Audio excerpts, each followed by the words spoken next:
জেনেভার মানুষের সামনে উপস্থিত হতে পেরে আমি অত্যন্ত আজকে আনন্দিত। আজ আমরা এখানে এমন একটা পরিবেশে সমবেত হয়েছি যেখানে কারো কোনো ভয় নেই। সকলে আমরা একটি শঙ্কামুক্ত পরিবেশে একত্রিত হয়েছি। আমরা আমাদের নিজেদের কথা বলার জন্য এবং একই সাথে অনেকের কথা শুনবার জন্য আমরা আজ এখানে একত্রিত হয়েছি। কিন্তু প্রিয় ভাই বোনেরা, আমাদের সকলেরই পরিষ্কার মনে আছে মাত্র কয়েকদিন আগের কথা। এই দেশের মানুষ দল মত নির্বিশেষে, সে একজন রাজনৈতিক কর্মী হোক অথবা একজন অরাজনৈতিক ব্যক্তি হোক না কেন, সমাজের কোন স্তরের মানুষ তার কষ্টের কথা, অভাব, অভিযোগ স্বাধীনভাবে বলতে সক্ষম ছিলেন না। আমরা দেখেছি কিভাবে বিগত 15 বছর ধরে, 16 বছর ধরে, এই যে কয়েকদিন আগে যে পতিত স্বৈরাচার, তাদের অত্যাচারে নির্যাতনে অতিষ্ঠ ছিল বাংলাদেশের মানুষ। কিভাবে বাংলাদেশের মানুষের অধিকারগুলোকে ছিনিয়ে নেওয়া হয়েছিল, কিভাবে দাবিয়ে রাখা হয়েছিল তাদের ন্যায্য অধিকারগুলোকে।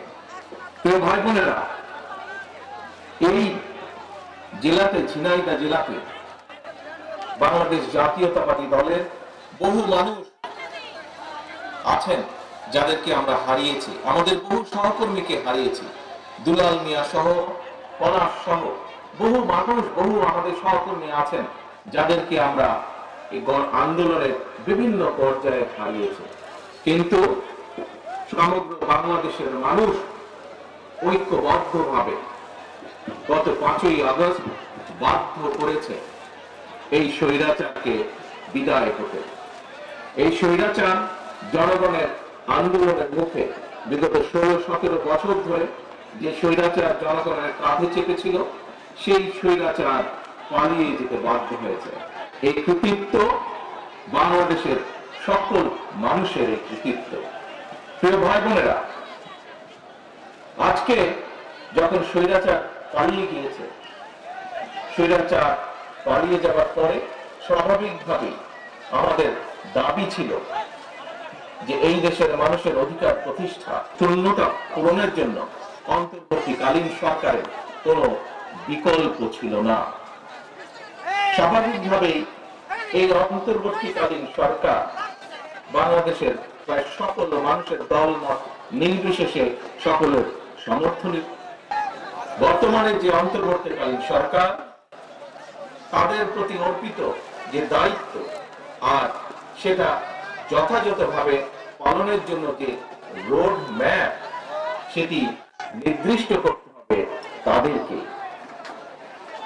আমরা আমাদেরকে বাস্তবতা বিবেচনায় পরিষ্কারভাবে আমাদেরকে বুঝতে হবে যে সব পরিবর্তন সাধন যেমন তাদের পক্ষে সম্ভব নয়, তেমনি এমন দায়িত্ব তাদের কাঁধে নেওয়া সঙ্গত হবে না যেটা তারা বহন করতে সক্ষম নন। প্রিয় ভাই বোনেরা, তারপরেও আমরা বলতে চাই, তাদের প্রতি আমাদের যে সমর্থন সেদিন ছিল, সেই সমর্থন তাদের প্রতি আমাদের আজও আছে। তারা জনগণের মূল যে দায়িত্ব পালনের জন্য আজ দায়িত্বভার গ্রহণ করেছেন, সেই দায়িত্ব যাতে তারা সঠিকভাবে পালন করতে সক্ষম হন, সেই রকম সমর্থন তাদের প্রতি আমাদের অবশ্যই অব্যাহত থাকবে।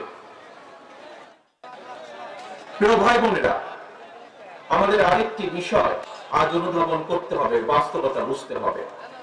স্বৈরাচারের ফেলে যাওয়া যে দলবাজ উচ্ছিষ্ট প্রশাসনের চলমান ষড়যন্ত্রের কাছে কিন্তু এখনো আমরা দেখতে পাই যে বর্তমান এই অন্তর্বর্তীকালীন সরকার মাঝে মাঝেই অসহায় বা বিপর্যয় বোধ করছে। এর অবসান যদি না হয়, তাহলে দেখা যাবে যে এদের বেড়াজালে আবদ্ধ বর্তমান অন্তর্বর্তীকালীন সরকার ছোট ছোট বিপর্যয়কে একসময় মহা বিপদ হিসেবে নিজেদের সামনে দেখতে পাবে। এবং স্বাভাবিকভাবেই তখন প্রতিকারের পথ হয়ে যাবে অত্যন্ত সংকীর্ণ। প্রিয় ভাই বোনেরা, আমাদের সকলকে একটি বিষয় বুঝতে হবে, অনুধাবন করতে হবে।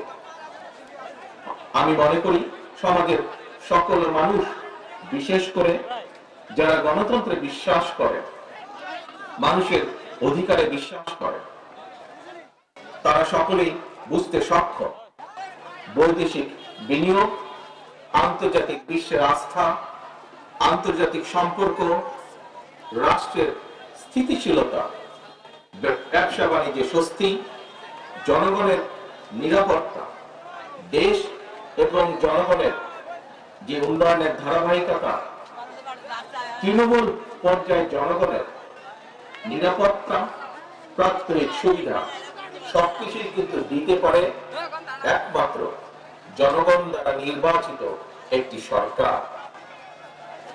আমাদের যদি এই বিষয়গুলোকে খেয়াল রাখতে হয়, তাহলে অবশ্যই নির্বাচিত সরকারের কোনো বিকল্প নেই। প্রিয় ভাই বোনেরা, আগস্টের যে মহাবিপ্লব, জনগণের যে সফলতা, তা আমাদের সামনে আরেকটি স্বাধীনতা এবং বিজয়ের বার্তাকে নিয়ে এসেছে। স্বৈরাচার পতনের এই মহা সমরে, এই যুদ্ধে বা এই আন্দোলনের সফলতা দেশের সর্বস্তরের মানুষ, রাজনৈতিক দল, ছাত্র জনতা, গৃহিণী, শ্রমিক সবার অবদানকে আমরা যদি মর্যাদা দিতে ব্যর্থ হই, কিংবা 17 বছর ধরে অবিরাম আন্দোলনে গুম, খুন, হামলা, মামলা আর নির্যাতনে পৃষ্ঠ লক্ষ লক্ষ রাজনৈতিক কর্মীর অবদানকে যদি আমরা যথাযথ মূল্যায়নে সমর্থ না হই, তাহলে ইতিহাস কিন্তু আমাদের কাউকেই ক্ষমা করবে না। কাজেই এই বিষয়গুলো অবশ্যই আমাদের বিবেচনায় রাখতে হবে। প্রিয় ভাই বোনেরা, আজ আসুন আমরা সকল মিলে প্রতিজ্ঞাবদ্ধ হই। আজ আমরা সকলে মিলে শপথ গ্রহণ করি গত 17 বছর এবং বিশেষ করে জুলাই এবং আগস্ট মাসে যে মানুষগুলো আত্মহতি দিয়েছেন, যে মানুষগুলো নিজেদের সবকিছু উজাড় করে এই দেশকে স্বৈরাচার মুক্ত করেছেন, আমাদের সকলের ভবিষ্যতের জন্য জীবন বাজি রেখে যারা যুদ্ধ করেছেন, তাদের এই আত্মত্যাগ সেদিনই সফল হবে। তাদের এই আত্মত্যাগ সেদিনই সফলতা লাভ করবে, যেদিন এই দেশের মানুষ রাজনৈতিকভাবে তাদের অধিকার ফিরে পাবে এবং রাজনৈতিক অধিকারের পাশাপাশি একই যেদিন বাংলাদেশের মানুষের অর্থনৈতিক মুক্তি অর্জিত হবে, একমাত্র সেদিনই আমাদের শহীদদের, ৭১ সালে স্বাধীনতা যুদ্ধের শহীদ এবং একই সাথে গণতন্ত্র পুনরুদ্ধার আন্দোলনে যারা শহীদ হয়েছেন, যারা বিভিন্নভাবে ক্ষতিগ্রস্ত হয়েছেন, তাদের এই ত্যাগ করবে। প্রিয় ভাই বোনেরা, আজ আমাদেরকে সেই প্রতিজ্ঞা নিতে হবে, আজ আমাদেরকে সেই শপথ নিতে হবে। বাংলাদেশকে আজ ফিরিয়ে আনতে হবে একটি স্বাভাবিক পথে।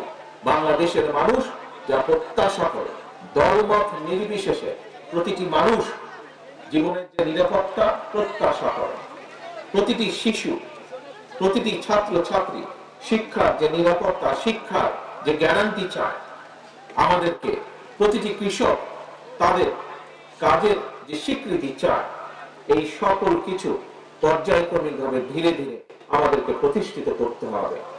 প্রিয় ভাই বোনেরা, আজকে আপনাদের সামনে আরো অনেকগুলো কথা বলার ইচ্ছা আমার ছিল।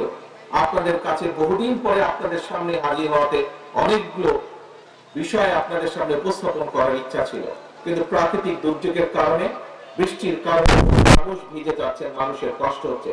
সেই জন্য আজকে আমার বক্তব্য আমি আর বাড়াবো না, শুধু এতটুকুই বলবো, আসুন আমরা আন্দোলন করেছি, আমরা সংগ্রাম করেছি, আমরা স্বৈরাচারের পতন ঘটিয়েছি। এখন আমাদেরকে জনগণের প্রত্যাশা অনুযায়ী দেশকে গড়ে তুলতে হবে, জনগণের প্রত্যাশা অনুযায়ী দেশের ভবিষ্যৎকে গড়ে তুলতে হবে, জনগণের প্রত্যাশা অনুযায়ী দেশের মানুষের প্রত্যাশা অনুযায়ী বাংলাদেশের ভবিষ্যৎ প্রজন্ম তাদের জন্য একটি নিরাপদ বৈষম্যহীন বাংলাদেশ গড়ার কাজ আমাদেরকে হাতে নিতে হবে। সেই শপথ নিয়ে এবং সেই প্রত্যাশা রেখে আজকে আমার বক্তব্য আমি শেষ করছি। তবে ইনশাআল্লাহ আবারও আপনাদের মাঝে দ্রুত যাতে ফিরে এসে বক্তব্য রাখতে পারি সেই প্রত্যাশা সেই আশা রেখে